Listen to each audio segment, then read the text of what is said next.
மையத்துக்கு வந்து இப்போ போன தடவை 4000 ஓட்டு விழுந்துச்சுன்னா இப்படியே 4000 ஓட்டு போன தடவை ஒரு அந்த தேர்தலில் 12 லட்சத்து சில்லற வாக்கு வாங்கியிருந்தார். இப்போ 12 லட்சத்து சில்லற வாக்கு கமலஹாசனுக்கு கிடையாது. மீறி போனால் கட்சியில் ஒரு 15-20 பேர் இருக்காங்க, அவ்வளோதான். அதனால தான் அவர் வந்து இந்த கட்சிக்கு சீட் இல்லைனாலும் பரவாயில்ல, நான் சும்மாவே வேலை பார்க்குறேன்னு வந்துட்டார். ஸோ அந்த மாதிரி வந்து இப்போ தான் தாவேகா வந்து களத்தில் எந்த அளவுக்கு வீக்காக இருக்காங்கங்கிறது எக்ஸ்போஸ் ஆகுறாங்க. ஸோ அந்த மாதிரி வந்து வீக்னஸாக இந்த தொகுதியில் இருந்தாங்கன்னா அதிமுக கூட்டணிக்கு அது சாதகம். பெருந்துறை வந்து பார்த்தீங்கன்னாக்கா 2001 அது அதிமுகவினுடைய கோட்டை. தாவேகாக்கு எத்தனை சீட்டு வரும், அதில் வந்து செங்கோட்டையன் எம்எல்ஏ வாகவாரா, விசில் ஊதுமா, விசில் டிவிகேக்கும் அதிமுகவுக்கும் உண்டான ஃபைட்டாக தான் நான் பார்க்குறேன். திமுக வர்றதுக்கு இங்கே பெரிய அளவுக்கு வாய்ப்புகள் இருக்கு.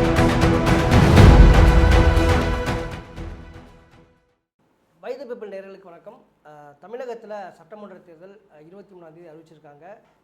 எல்லா கட்சிகளுமே பிரச்சாரத்தில் ஈடுபட்டிருக்கிற சூழலில் ஒவ்வொரு மாவட்டத்திலையும் கூட அந்த யாருக்கு எந்த கட்சிக்கு அதிகப்படியான வாக்குகள் பெறப்போகுது, எந்த கட்சி வெற்றி இலக்கை அடைய போகுது அப்படின்றது குறித்து அரசியல் விமர்சகர் திரு நந்தகுமார் அவருடன் தொடர்ந்து மாவட்டம் வாரியாக அந்த கள நிலவரத்தை விவாதித்து கொண்டிருக்கிறோம். அந்த வகையில் தற்பொழுது இன்றைக்கி நம்ம எந்த தொகுதி பார்க்க போகிறோம்னா கரூர் மற்றும் ஈரோடு மாவட்டத்தில் இருக்கக்கூடிய சட்டமன்ற தொகுதியில் நம்ம பார்க்க போகிறோம். வணக்கம் சார். வணக்கம் ரங்க சார். கிட்டத்தட்ட ஒரு 3-4 மாவட்டங்களை கடந்து இப்போ இன்னைக்கு கரூர் மற்றும் ஈரோடு மாவட்டத்தில் இருக்கக்கூடிய கள நிலவரம் என்ன, கடந்த சட்டமன்ற தேர்தலை ஒப்பிட்டு இந்த முறை போட்டியிடக்கூடிய வேட்பாளர்களுக்கு யார் வெற்றி அதிகம் அப்படின்னு பார்க்க போகிறோம். ஃபஸ்ட்டு நம்ம ஈரோடு மாவட்டத்தில் பார்க்கலான்னு இருக்கோம் சார். ஈரோடு மாவட்டத்தில் கள நிலவரம் எப்படி சார் இருக்குது? இப்போ ஈரோடு மாவட்டம் வந்து கொங்கு மண்டலத்தில் இருக்கக்கூடிய இது. கொங்கு மண்டலம்னாவே அதிமுகவினுடைய கோட்டைன்னு சொல்லக்கூடிய இடம். இப்போ அந்த கொங்கு மண்டலத்தில் எப்படி வந்து அதிமுக வந்து திமுகவினுடைய கோட்டையான இந்த வடக்கு மாவட்டங்களோட சென்னை, செங்கல்பட்டு, காஞ்சிபுரம், அவங்க எங்கெங்கெல்லாம் அந்த 9 மாவட்டங்கள் வந்து இல்லாத இருக்கிற இடத்துல பூரா அவங்களுடைய ப்ரெசன்ஸை கொண்டு வரணும்னு நினைக்கிறாங்களோ அந்த மாதிரி திமுக பெரும் முனைப்பில் கொங்கு மண்டலத்துக்குள்ளார வரணும் அப்படிங்கிற ஒரு பெரும் முயற்சியில் இருக்காங்க. அதில் வந்து ஈரோடு வந்து அவங்களுக்கு ஏற்கனவே ப்ரெசன்ஸும் இருக்கக்கூடியது. ஈரோட்டில் வந்து பார்த்திங்கனாக்கா 8 சட்டமன்ற தொகுதிகள் இருக்குது. அதில் பாதிக்கு பாதி 4 சட்டமன்ற தொகுதிகள் வந்து அதிமுக வசம் இருக்குது. பெருந்துறை, பவானி, கோபிச்செட்டிப்பாளையம், பவானி சாகர் தனி தொகுதி. திமுக வசம் 2 இருக்குது. ஒன்று வந்து அந்தியூர், 2வது ஈரோடு மேற்கு. காங்கிரஸ் பக்கம் 1 இருக்குது, ஈரோடு ஈஸ்ட் கிழக்கு. அந்த ஈரோடு கிழக்கில் வந்து முதல்ல ஐயா EVKS இளங்கோவன் இருந்து ஜெயிச்சாரு. பையன் இருந்தார். அவர் இறந்ததுக்கப்புறம் அவருடைய அப்பா வந்தார்.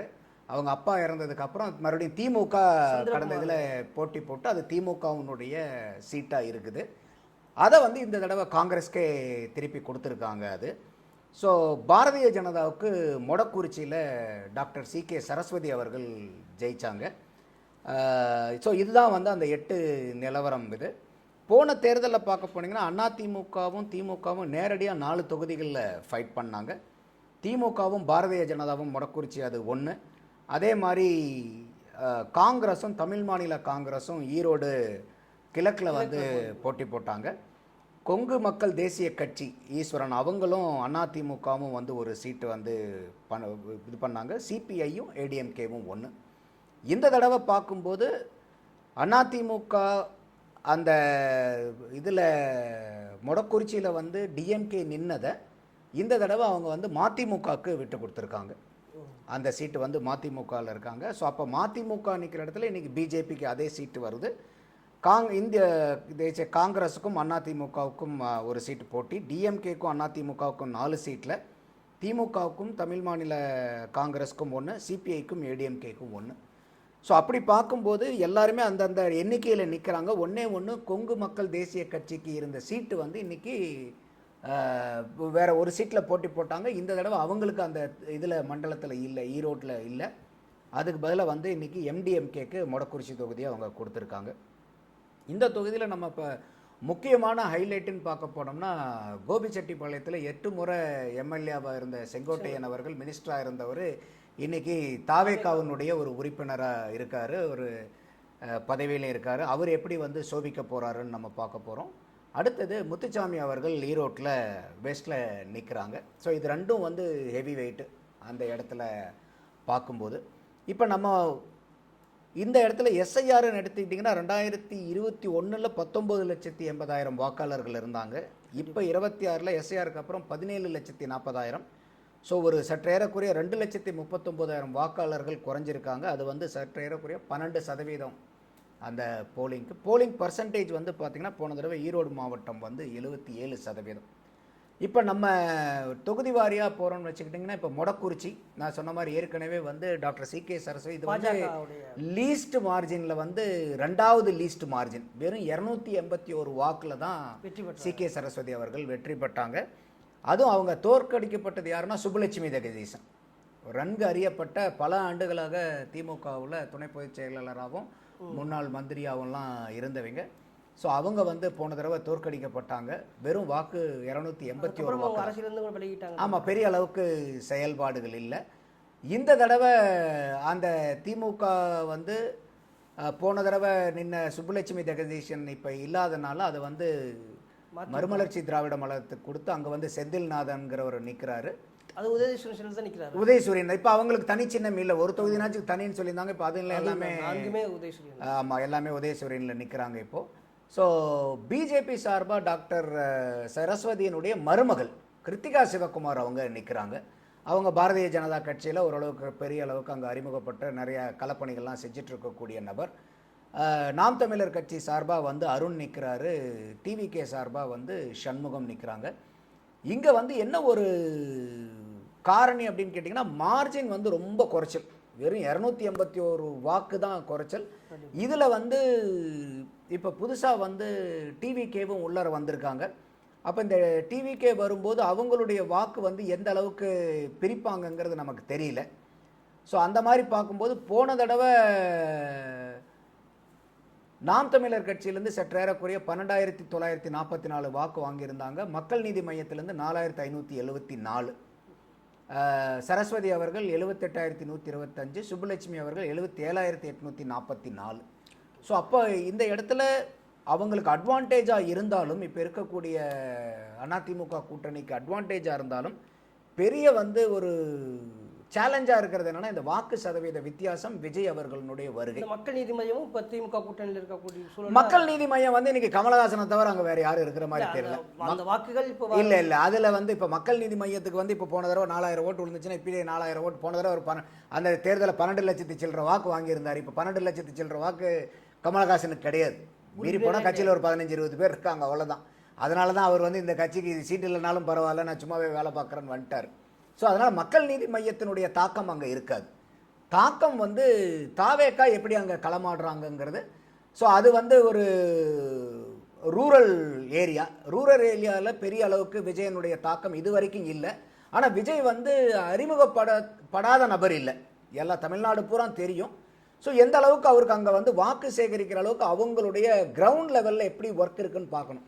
இப்போ திமுகவில் வந்துட்டு அந்த பகுதியில் வந்துட்டு அமைச்சர் முத்துசாமி வந்து எப்படி எந்த அளவுக்கு தேர்தல் பரப்புரைகளை தேர்தல் வேலையை பார்க்குறாரோ, செங்கோட்டைன்னு அதுக்கு ஈக்குவலாக பார்க்கக்கூடிய சூழல் இருக்குது. ஏன்னா தென் மாவட்ட கொங்கு மண்டல பொறுப்பாளரும் இருக்காரு. ஸோ அப்படின்றப்ப இன்னும் கொஞ்சம் இருக்கும், போட்டி கடுமையாக இருக்கும். ஆனால் வந்து பார்த்தீங்கன்னாக்கா உங்களுக்கு எந்த அளவுக்கு அவங்க மற்ற அந்த தொகுதியில் கான்சென்ட்ரேட் பண்ணால், அவர் வந்து கோபியில் இருக்கிறனால அவர் கோபி சுற்று இருக்கக்கூடிய அந்த கோயம்புத்தூர் பார்டரில் வரக்கூடிய தொகுதிகள், அதே மாதிரி ஈரோடில் இந்த சைடு டவுனுக்குள்ளே வர்றது, அப்புறம் தான் இது வந்து மொடக்குறிச்சி எண்டில் வருது. ஸோ அப்போ எந்த அளவுக்கு வந்து அவர் இங்கே வந்து பண்ண முடியுங்கிறது தெரியல. பட் நீங்கள் சொல்கிறதும் பாயிண்ட்டு தான். அவரும் வந்து பார்த்தீங்கன்னாக்கா இதற்கு இன்சார்ஜாக இருப்பார், எந்த அளவுக்கு அவருடைய இன்ஃப்ளூயன்ஸ் பண்ண முடியுங்கிறதையும் பண்ணுவாங்க. அதனால தான் சொன்னேன், இது வந்து கொஞ்சம் ஜாகிரதையாக அதிமுக கூட்டணி வந்து களமாடணும். ரொம்ப காம்ப்ளசன்சியாக இருந்து நம்ம ஏற்கனவே இருக்கிற சீட்டுனா அந்த அளவுக்கு நீங்கள் தைரியமாக இருக்கிற அளவுக்கு உங்களுக்கு மார்ஜின் இல்லை. திமுக எதிர்ப்பை சரியாக பயன்படுத்திக்கிறோம். திமுக அந்த ஆன்டி இன்கம்பன்சியை ப்ராப்பராக வந்து அவங்க பயன்படுத்தி அந்த பிரச்சாரத்தை ஸ்ட்ராங்காக கொண்டு போகணும் களத்தில். அவங்க களப்பணியில் தாவேக்கா பெரிய அளவுக்கு இல்லை. இப்போ கூட சமீபமாக நேற்றெல்லாம் வீடியோ வைரல் பார்த்துருப்பீங்க. திருத்தணியில் சத்யகுமார் அவருடைய பிரச்சாரம் வந்து வெறும் 2 பேர்த்த வச்சுட்டு கான்ஃபிடென்ட்டாக இருங்க ஜெயிப்போன் போகிறாங்க. அவங்க நிர்வாகிகள்லாம் வந்து பெரிய கம்ப்ளைண்ட் பண்ணிட்டு இருக்காங்க திருத்தணியில். ஸோ அந்த மாதிரி வந்து இப்போ தான் தாவேக்கா வந்து களத்தில் எந்த அளவுக்கு வீக்காக இருக்காங்கங்கிறது எக்ஸ்போஸ் ஆகுறாங்க. ஸோ அந்த மாதிரி வந்து வீக்னஸாக இந்த தொகுதியில் இருந்தாங்கன்னா அதிமுக கூட்டணிக்கு அது சாதகம். இல்லை அங்கே வந்து நல்ல டீம் இருக்காங்க, நல்லா இந்த மாதிரிலாம் பிரச்சனை இல்லாமல் ஓரளவுக்கு கை கோர்த்து வேலை பார்க்குற அளவுக்கு எல்லாரும் இருக்காங்கன்னா கொஞ்சம் டஃப் ஆகிட்டு அவங்க ஜெயிக்க போகிறதில்ல. இந்த கூட்டணிகளுக்குள்ளார இருக்கக்கூடிய வாக்கை வந்து பிரிக்கிறதுக்கு சேலஞ்சஸ் இருக்குது. ஸோ இது வந்து ஒரு சாதகமான சூழ்நிலை தான் அதிமுக கூட்டணிக்கு. அடுத்தது வந்து அந்தியூர் தொகுதி வந்தீங்கன்னாக்கா, அந்தியூர் தொகுதியில் போன தடவை திமுக வசம் இருக்கிறது ஏஜி வெங்கடாச்சலம். போன தடவை அதிமுகவுக்கும் இவங்களுக்கும் வந்து பார்த்தீங்கன்னாக்கா வாக்கு சதவீதம் வந்து வெறும் 1275 வாக்கு தான் வித்தியாசம். கண்டிப்பாக. ஸோ இப்போ வந்து இந்த தடவை நிற்கிறது டிஎம்கே சார்பாக வந்து கேண்டிடேட்டை வந்து மாற்றிட்டாங்க. அதிமுக சைட்லேயும் கேண்டிடேட்டை மாற்றிட்டாங்க. இப்போ நான் ஏற்கனவே அந்த மொடக்குறிச்சிக்கு சொன்ன விஜய் ஃபேக்டர் இங்கேயும் வந்து கவுண்டராக ஒர்க் பண்ணும். டிஎம்கேனுடைய வின்னிங் அங்கே பிஜேபிக்கு கவுண்டர் ஆகும், இந்த வின்னிங் சீட்டில் வந்து பார்த்தீங்கன்னாக்கா டிஎம்கேக்கு கவுண்டராக ஒர்க் ஆகும். அப்போ வந்து இதுக்கும் வந்து ஒரு ஏடிஎம்கேக்கு சாதகமான சூழ்நிலை இருக்கிறத பார்க்க முடியுது. ஈரோடு ஈஸ்ட் கிழக்கு பார்த்தீங்கன்னாக்கா உங்களுக்கு நம்ம ஏற்கனவே சொன்ன மாதிரி இந்த பட்டி பாலிடிக்ஸ்னு புதுசாக பாலிடிக்ஸை வந்து போன இடைத்தேர்தலில் திமுக அறிமுகப்படுத்தியிருந்தாங்க. எந்த வாக்காளரையும் யாரும் வந்து அணுகிடக்கூடாது கட்சியை. அதனால் காலையில் வருவாங்க, காலையில் வந்த உடனே அவங்கள எல்லாத்தையும் ஹையர் பண்ணிவிட்டு போய் எப்படி வந்து ஆடு மாடுகளை வந்து பட்டியில் அடைக்கிறாங்களோ அந்த மாதிரி பட்டியில் அடைச்சு சாப்பாடு, வீடியோ, சினிமா உல்லாச ஆலைங்கிற அளவுக்குலாம் இருக்காது. அங்கே படம் பார்க்கறதுக்கு எல்லாம் அனைத்து சாப்பாடு இருக்கு, எல்லாமே ஆமா ஜாலியா இருக்காங்க மக்கள். அவங்களுடைய அந்த பட்டி பாலிடிக்ஸினுடைய நோக்கம் என்னன்னா வேற கட்சிக்கார எவனும் வந்து இவங்களை பார்த்துடக்கூடாது. அது பை எலெக்ஷனில் பண்ண முடியும், ஜெனரல் எலெக்ஷனில் பண்ண முடியாது. அந்த மாதிரி பண்ணி தான் இதை பண்ணாங்க. ஸோ இது வந்து 2021 இந்த தொகுதி வந்து காங்கிரஸில் அவர் நம்ம சொன்ன மாதிரி அவர் இருந்தார், அவங்களுடைய அப்பா வந்த பையன், அதுக்கப்புறம் வந்து அப்பா வந்தார். அவங்க அப்பா இறந்ததுக்கப்புறம் வந்து பார்த்தீங்கன்னாக்கா டிஎம்கேல சந்திரகுமார் நிற்கிறார். இந்த சந்திரகுமார் தான் வந்து பார்த்தீங்கன்னாக்கா அப்போ வந்து தேசிய முற்போக்கு திராவிட கழகத்தில் இந்த ஈரோடு கிழக்கு சட்டமன்ற தொகுதி முதல்ல பண்ணும்போது அவர் தான் முதல் எம்எல்ஏ அந்த தொகுதிக்கு. ஆனால் அவருக்கு வந்து இப்போ சீட் இல்லை. அப்போ காங்கிரஸ் ஏற்கனவே காங்கிரஸும் திமுகவுக்கும் பெரிய பொருந்தா கூட்டணி. நாளானிக்கு கூட பாண்டிச்சேரியில் வந்து ஐயா ஸ்டாலின் அவர்களும் பிரச்சாரத்தில் இருக்காங்க, ராகுல் காந்தியும் பிரச்சாரத்தில் இருக்காங்க. ஆனால் 2 பேரும் சேர்ந்து ஒன்றா பாண்டிச்சேரியில் பிரச்சாரம் பண்ணுவாங்களாங்கிற தகவல் இன்னைக்கு வரைக்கும் இல்லை. அப்போ ரொம்ப முட்டல் மோதல் காங்கிரஸ் திமுக வாழ்த்துக்கள் கூட தெரிஞ்சு நமக்கு. ஆமாம், அவர் பிரதருங்கிறதெல்லாம் மைடியர் பிரதருங்கிறதெல்லாம் மிஸ் பண்ணியிருந்தார். ஸோ அப்போ வந்து இதெல்லாம் வந்து அதிமுக கூட்டணிக்கு வந்து சாதகமான சூழ்நிலைகள். அவங்க அந்த சிட்டி, ஏன்னா நீங்கள் வந்து இப்போ கண் பார்வை அற்றவருக்கு பார்வை கொடுத்து பிடுங்கின மாதிரி காங்கிரஸ் வசத்தில் இருந்ததை நீங்கள் பை எலெக்ஷனில் வந்து திமுகவை கொண்டு வந்து சந்திரகுமார் நிறுத்தி எம்எல்ஏ இப்போ சீட்டு கொடுக்காம பண்ண உடனே அந்த திமுக சார்ந்த சந்திரகுமார் அவர்களுடைய ஆதரவாளர்கள் இன்னைக்கு காங்கிரஸ் மேலே பெருங்கோபத்தில் இருப்பாங்க. அப்போ அந்த ஓட் டிரான்ஸ்ஃபருக்கு வந்து பார்த்தீங்கன்னாக்கா பெரிய அளவுக்கு இருக்காது. ஸோ இந்த தொகுதியில் வந்து இப்போ அதிமுக சார்பாக புதுசாக நிறுத்துறது வந்து பெரியார் நகர் மனோகரன் சொல்லுவாங்க. ரொம்ப நாளாக அதிமுகவில் வேலை பார்க்கக்கூடிய நபர் அவர். ஸோ இந்த தடவை அவருக்கு ஒரு வாய்ப்பு கொடுத்துருக்காங்க. அவர் வந்து நன்கு அறியப்பட்ட நபர். பெரியார் நகர் மனோகரன் சொன்னாவே அந்த ஏரியாவில் வந்து தெரியும். ஸோ அதனால் வந்து போன தடவை வந்து இந்த தொகுதியில் வந்து தமிழ் மாநில காங்கிரஸினுடைய யுவராஜாவை நிறுத்தியிருந்தாங்க. இந்த முறை அவர் வந்து மேற்கில் போய் முத்துசாமிக்கு எகென்ஸ்டாக நிற்கிறார். ஸோ இப்போ இங்கே வந்து பெரியார் நகர் மனோகரனை போட்டது வந்து அதிமுகவுக்கு இந்த திமுக வசம் இருக்கக்கூடிய இந்த தொகுதியை கைப்பற்றதுக்கு ஒரு அருமையான வாய்ப்பு.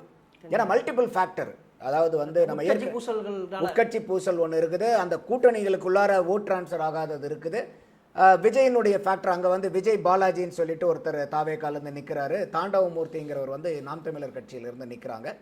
அப்போது இந்த தொகுதி வந்து ரொம்ப லோயஸ்ட் போல் ஆனது.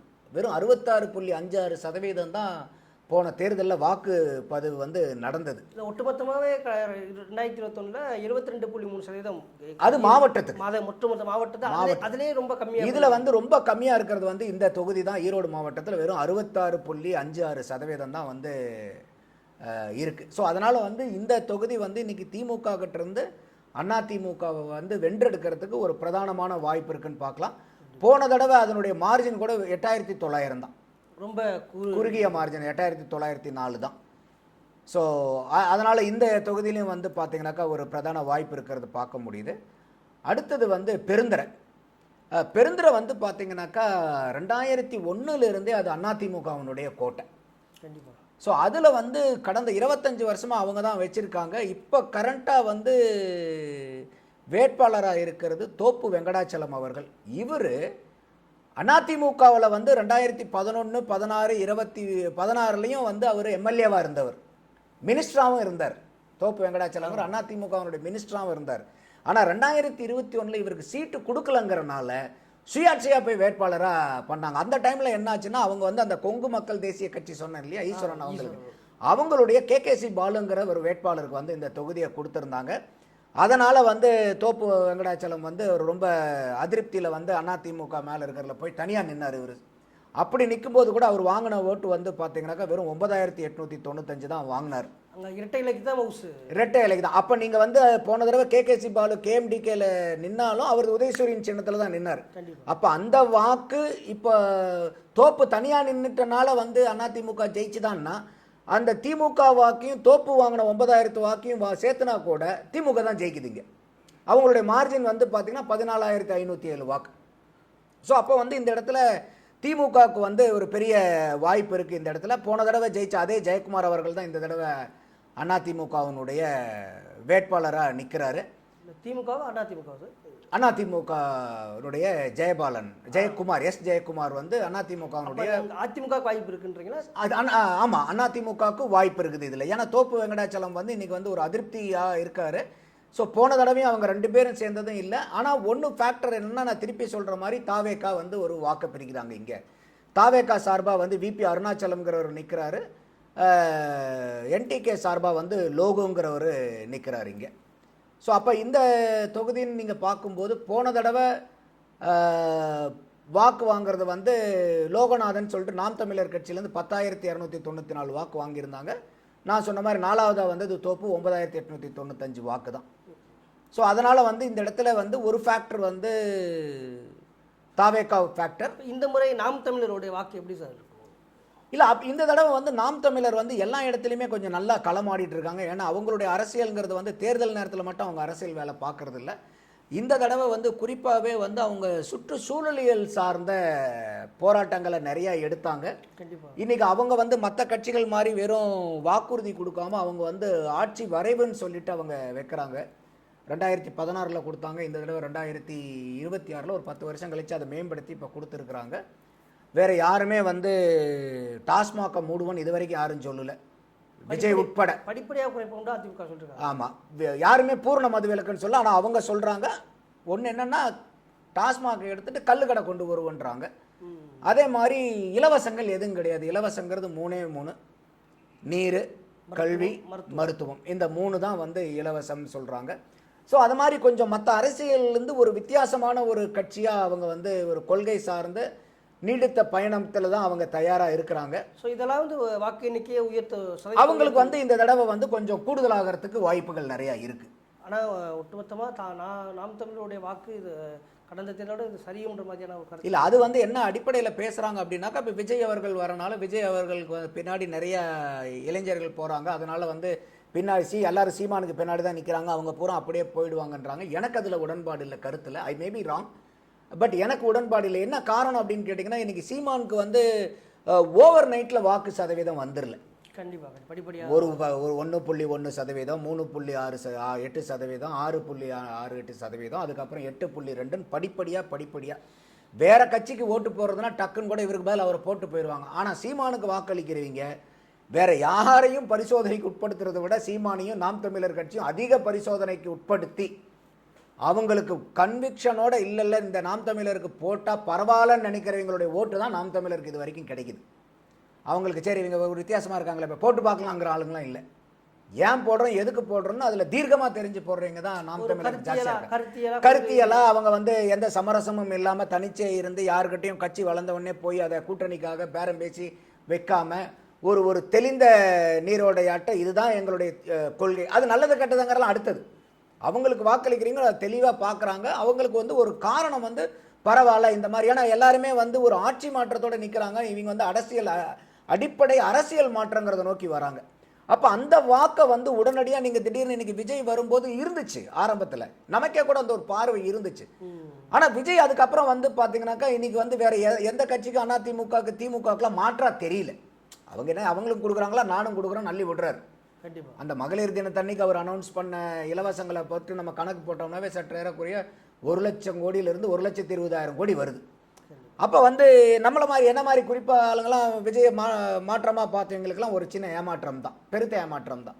ஸோ அதனால் வந்து சீமானால் விஜயனுடைய வருகையினால சீமானுடைய ஓட்டு வங்கி முதல்ல எதிர்பார்த்த அளவுக்கு குறையுமாங்கிறதெல்லாம் இல்லைன்னு தான் என்னுடைய கருத்துக்கு படுது, அனாலிசிஸ்க்கு படுது. ஸோ பெருந்துறையில் வந்து இதுதான் நிலைமை.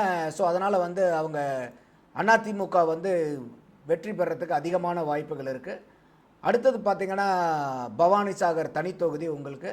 ஸோ இதில் ஏற்கனவே ஜெயித்த பன்னாரி அவர்கள் தான் இந்த தடவை நிற்கிறாங்க. ஸோ போன தடவை அதிமுக சிபிஐயும் போன தடவை இருந்த பிஎல் சுந்தரம் தான் அவங்களுடைய கேண்டிடேட்டு, சிபிஐ சார்பாக நிறுத்தினாங்க. இப்பயும் அதே பிஎல் சுந்தரம் தான் நிற்கிறாங்க. அதே காம்போ தான் இந்த தடவையும் ஃபைட் பண்ணுது. வெற்றி மார்ஜின் வந்து பார்த்திங்கன்னா 16,008. ஸோ இந்த சீட்டு வந்து அதிமுக கிட்ட 2016, 2021 இந்த கடந்த 2 தேர்தல் இருந்தும் அவங்க கிட்ட இருக்கு. 2011 இப்போ நிற்கக்கூடிய இதே சிபிஐ சார்ந்த பிஎல் சுந்தரம் வந்து 2011 எம்எல்ஏவாக இருந்தார். அதுக்கப்புறம் 2 தேர்தலில் வந்து இதுதான் இருக்குது. இதில் இன்னொன்று வந்து குறிப்பாக கவனிக்க வேண்டியது, விஜய் அவர்களுக்கு வந்து இந்த பட்டியலின மக்கள்கிட்ட வாக்கு கொஞ்சம் அதிகமாக இருக்கிறத பார்க்க முடியுது. அதனால் வந்து இது தனி தொகுதியாக இருக்கிறனால அவருடைய வாக்கு எவ்வளோ வாங்குறாருங்கிறதும் நம்ம பார்க்க வேண்டிய ஒரு தொகுதி தான் இது. ஆனாலும் நம்ம வந்து ஒரு அதிமுகவுக்கு அதிக சாதகமாக இருக்குது. ஏற்கனவே இருக்கக்கூடிய சீட்டு அதை வந்து தக்க வச்சுக்கிறதுக்கு வாய்ப்பு அதிகமாக இருக்குது அவங்களுக்கு. அடுத்தது ஈரோடு மேற்கு. இது முத்துசாமி அவர்களுடைய சீட். இது அவர் அதிமுகவில் இருக்கிறதுலேருந்து இங்கே அவருடைய லெகசி இருக்குது. முத்துசாமிங்கிறவர் ஈரோட்டில் தெரியாத ஆளுங்க கிடையாது. அவர் கட்சியையும் மீறி அவருக்குன்னு ஒரு தனி மனித செல்வாக்கு வந்து அந்த இடத்துல இருக்குது. ஒரு நல்ல மனிதர் அப்படிங்கிற ஒரு பேர் இருக்குது. இல்லை, ஒரு செந்தில் பாலாஜி வந்த பின்னாடி முத்துசாமிக்கும் செந்தில் பாலாஜிக்குமான போட்டி அங்கே ஒரு தாக்கத்தை ஏற்படுத்தாதுன்னு சொல்கிறாங்க. இல்லை, அவர் வந்து இப்போ கோயம்புத்தூர்லேருந்து ஈரோடு வர்றதுக்கு வாய்ப்பு இல்லை செந்தில் பாலாஜி. அவருடைய ஆதரவாளர்கள் அந்த மாதிரியான இப்போ ஏற்கனவே வந்து செந்தில் பாலாஜி வந்த பின்னாடி முத்துசாமியோட அந்த முக்கியத்துவம் குறைஞ்சிருக்கு திமுக. செந்தில் பாலாஜி வந்ததுக்கப்புறம் அத்தனை பேர்த்துக்கும் கட்சியில் முக்கியத்துவம் குறைஞ்சி போச்சு. இப்போ குறிப்பாக வந்து இதுக்கு முன்னே வந்து தேர்தல் பொறுப்பாளராக முத்துசாமி அவருக்கு கொங்கு மண்டலத்தில் இருந்தார். இப்போ செந்தில் பாலாஜி அந்த பின்னாடி அங்கே ஒரு உட்கட்சி பூச்சல் இருக்கிற மாதிரி சொல்கிறாங்க. பூசல் இருக்கும், எல்லா கட்சியிலும் அது இருக்கும். ஆனால் இது வந்து முத்துசாமி அவர்களுடைய வெற்றியை பாதிக்கிற அளவுக்குலாம் இருக்காது. நீங்கள் சொல்கிற மாதிரி இன்றைக்கி செந்தில் பாலாஜி அவர்களுடைய திமுகவுக்குள்ளார வளர்றது வந்து அங்கே இருக்கக்கூடிய எந்த அமைச்சர்களுக்கும் பிடிக்கல. அது நீங்கள் எந்த அமைச்சர் வேணால் எடுத்துங்க, ஆகா பரவாயில்ல தம்பி செந்தில் பாலாஜி வந்து நல்லா வளர்ந்துட்டு இருக்காருன்னு எந்த மூத்த அமைச்சர்களும் வந்து அவருக்கு இது பண்ணுறதில்ல. ஏன்னா அது வந்து அவர் இந்த பிரச்சனையில் கைதாக இருக்கும்போதே கூட மொத்த கேபினட்டையும் கொண்டு போய் ஹாஸ்பிட்டலுக்கு முன்னாடி நிற்க வச்சு முதலமைச்சரே போய் வீடியோலாம் பயங்கரமாக போட்டு இது வரைக்கும் யாருக்கும் செஞ்சதில்லை. கண்டிப்பாக அது ஏன் செய்கிறாருங்கிறதெல்லாம் எதிர்கட்சிகள் பல நேரத்தில் பல இதை பேசியிருக்காங்க. ஆடியோ கூட வந்து ஆர் ராசா வந்து நான் போயிடப்போ யாரும் ஒன்று பார்க்கல. ஆர் ராசா புலம்பனது பார்த்தீங்க. இப்போ அதுதான் வந்து ஹாட் டாப்பிக்காக தமிழ்நாட்டில் ஓடிட்டு இருக்கு. நான் போய் 2 மாதம் ஆச்சு வந்து பார்க்கறது ஒரு ஆள் கிடையாது திமுக. கனிமொழி அவர்கள் வந்து கைது செய்யப்பட்டதுக்கு அப்புறம் எல்லாரும் வராங்க. அப்போ அவங்க பார்க்க வரீங்க தான் என்னை பார்த்தாங்க. அப்போ அந்த அளவுக்கு வந்து இன்னைக்கு திமுக அமைச்சர்கள் கிட்ட பெரிய குமுறல்கள், செந்தில் பாலாஜி சார்ந்த குமுறல்கள் நிறையா இருக்குது. அதில் மாற்றுக்கருத்து இல்லை. ஆனாலும் இந்த தொகுதி வந்து இன்றைக்கும் முத்துசாமி அவர்களுக்கு வந்து ரொம்ப பாசிட்டிவாக இருக்கக்கூடிய தொகுதி தான். எப்பயுமே முத்துசாமிக்கும் அந்த கேவி ராமலிங்கத்துக்கும் போன தடவை காம்படிஷன் இருந்துச்சு. மார்ஜின் எனக்கு இன்னும் சொன்னேன்னா இப்போ செந்தில் பாலாஜியுடைய கை ஓங்கிக்கிட்டே இருக்கின்றப்ப அதை மட்டுப்படுத்துவதற்கான வேலைகளை உள்கட்சிக்குள்ளே பார்க்கலாம்ல. மறுபடியும் கொங்கு மண்டலம் ஜெயிச்சாக்கும் செந்தில் பாலாஜி இன்னும் வலுப்பட்டுருவார், ஜெயிக்க வைக்கக்கூடாதுன்றதுக்கான வேலைகளையும் பார்க்க வாய்ப்பு இருக்குல்ல. அந்த அளவுக்கு போனால் இவங்க தலைமையினுடைய வெறுப்புக்கு ஆளாக நேரிடும். அங்கே யாருமே வந்து தலைமை குடும்பத்தை எகென்ஸ்டாக போகிற அளவுக்கு திமுகவில் இல்லை. முத்துசாமி அவர்களும் எனக்கு தெரிஞ்சு சற்றேறக்குறைய ஒரு 76 வயசு 77 வயசு இருக்குன்னு நினைக்கிறேன். I am not sure. So இதுக்கு மேலே நமக்கு என்ன இன்னும் ஒரு இந்த எலெக்ஷன் அதுக்கு அடுத்த எலெக்ஷன்லலாம் நிற்க முடியுமானே தெரியாது. 80 கிராஸ் பண்ணிடுவார். ஸோ அதனால் ஒரு பெருசாக இருக்கிறதுக்கு இல்லை. ஸோ அவருடைய ஃபேமிலிக்கு அவங்க ஆதரவாக இருக்கிற வரைக்கும் அவங்கவுங்க போட்டி போட்டுக்கிட்டு அந்த இடத்த பிடிக்கலான்னு நினைப்பாங்களே ஒழிய அவரை வந்து என்ன பண்ண. ஏன்னா அவர் வந்து கோயம்புத்தூர் கிழக்கில் நிற்கிறாரு. அவரை நம்ம அதை கரூர் வரும்போது நம்ம பார்ப்போம் அது. ஸோ இப்போ வந்து அவங்களுக்குள்ளார வந்து இப்போ செந்தில் பாலாஜி அவர்கள் வந்து முத்துசாமிக்கு உதவி இங்கே ஜெயிக்க வைக்கணுங்கிற அவசியம் இல்லை. முத்துசாமி அதை பார்த்துருவார். போன தடவை வந்து பார்த்தீங்கன்னாக்கா கேவி ராமலிங்கம் வந்து 11, 16 ரெண்டுலேயுமே அவர் ஜெயிச்சார் அங்கே. கேவி ராமலிங்கம் அதிமுக சார்பாக அவர் வந்து அமைச்சராக கூட இருந்தார். ஆனால் இந்த தடவை சீட்டு நான் ஏற்கனவே சொன்ன மாதிரி இதில் கிழக்கில் இருந்த தமிழ் மாநில காங்கிரஸினுடைய யுவராஜாவை வந்து இங்கே கொண்டு வந்திருக்காங்க. அவர் வந்து பார்த்திங்கன்னா பிஜேபியினுடைய இதில் போட்டி போடுறாங்க சிம்பிளில். ஸோ அதனால் இந்த தொகுதி வந்து பார்த்திங்கனாக்கா ஒரு அதிமுக ஜெயிக்கணும்னா பெரிய அளவுக்கு பிரயாச்சித்தப்படணும். அதோட இங்கே அதிமுக கேண்டிடேட் இல்லை. முன்னாள் அமைச்சர் கேவி ராமலிங்கம் இருந்திருந்தால் கொஞ்சம் இதாக பாஜக சிம்பிள்ங்கிறனால அது ஒரு அவங்களுக்கு வந்து நெகட்டிவாக இருக்கும். அதே மாதிரி அதிமுக போன தடவை மினிஸ்டராக இருந்த ஆளுக்கு அந்த அதிமுக ஆட்சியில் இருந்து கொடுக்கலங்கும் போது கொஞ்சம் உள்கட்சி கொஞ்சம் கோஆர்டினேஷன்லாம் மிஸ்ஸிங் ஆகும். ஸோ அதனால் இது பெரிய அளவுக்கு வந்து திமுகவுக்கு சாதகமாக போகக்கூடிய சூழ்நிலை தான் இருக்குது அந்த தொகுதி. அடுத்தது பவானி. ஸோ இந்த பவானி வந்து பார்த்தீங்கன்னாக்கா அதிமுகவினுடைய கருப்பண்ணன் தான் இப்போ சிட்டிங் எம்எல்ஏ. அவரே தான் வந்து இப்பயும் இருக்கார். 2016 கூட அவர் தான் இருந்தார். ஸோ அப்போ வந்து தொடர்ந்து வந்து 3வது முறையாக இப்போ கருப்பண்ணன் வந்து இந்த பவானி தொகுதியில் நிற்கிறாரு. போன தடவை வந்து பார்த்தீங்கன்னாக்கா அவங்க ஜெயிச்ச மார்ஜின் வந்து சற்றேறக்குறைய 22,523 வாக்கு. திமுகவினுடைய KP துரைராஜுங்கிறவர் எதிர்த்து அவர் ஜெயிக்கிறாரு. இந்த தடவை திமுகவிலிருந்து வேட்பாளரை மாற்றிருக்காங்க. KA சந்திரசேகரங்கிறவர் நிறுத்தியிருக்காங்க. NTKலேருந்து மேனகா தேவி, அப்புறம் TVKலேருந்து MP பாலகிருஷ்ணன்கிறவர் நிற்கிறாரு. இது வந்து பவானி தொகுதி வந்து உள்ளபடியே வந்து ஒரு டஃப் கேம் தான் DMKவை பொறுத்த வரைக்கும். கண்டிப்பாக இது அதிமுக வந்து அவங்க தங்க வசம் தக்க வச்சுக்கிறதுக்கு அதிகமான வாய்ப்புகள் இருக்குது. அடுத்தது முக்கியமான தொகுதி, எல்லாருமே எதிர்பார்த்துட்டு இருக்கிற தொகுதி கோபிச்செட்டிப்பாளையம். இந்த இடத்துல வந்து இப்போ பெரிய கேள்வியே என்னன்னாக்கா தாவேகாக்கு எத்தனை சீட்டு வரும், அதில் வந்து செங்கோட்டையன் எம்எல்ஏ ஆகுவாரா, விசில் ஊதுமா, விசில் அங்கனாச்சும் அந்த தொகுதியில் விசில் அடிப்பாரா, விஜய்க்கு அடுத்தது அதிக வெற்றி வாய்ப்பாக கருதக்கூடிய வேட்பாளர் வந்து செங்கோட்டையன். ஏன்னா கோபிச்செட்டிப்பாளையம் வந்து அதிமுக கோட்டை. அதே சமயம் இவர் 8 தடவை எம்எல்ஏங்கிறனால செங்கோட்டையன் அவர்களுக்கும் அது கோட்டையாக தான் இருக்கும். அதாவது அதிமுகவினால் அவர் பலம் பெற்றாரு, அவர்னால அதிமுகவும் பலம் பெற்றுச்சு. ஆனால் இது அதிமுக வந்து ஒரு ஈகோ ஃபைட்டாகவும் பார்ப்பாங்க. இல்லை நீங்கள் ஒருவேளை நீங்கள் வந்து அவருடைய கோட்டை அந்த மாதிரியான ஒரு உண்மைன்னா அவர் செங்கோட்டையன் அவர்கள் தாவேக்காவை இணையும் போது ஒரு பெரும் பட்டாளத்தோடு தான் இணைஞ்சிருக்கணும். அவருக்கு பின்னால் இருக்கக்கூடிய பொறுப்பாளர்கள் இங்கே பயணிச்சிருக்கணும் தாவேக்காவுக்கு. அப்படி எதுவும் நிகழலையே. இல்லை அவங்க வந்து அந்த சத்யபாமா இப்போ அவங்க நிற்கிறவங்க திருப்பூர் மாவட்டத்தில் நிற்கிறவங்க, அப்புறம் ஒரு சில மக்கள் ஒரு 500 ஆமாம் பெரிய அளவுக்கு போகலை.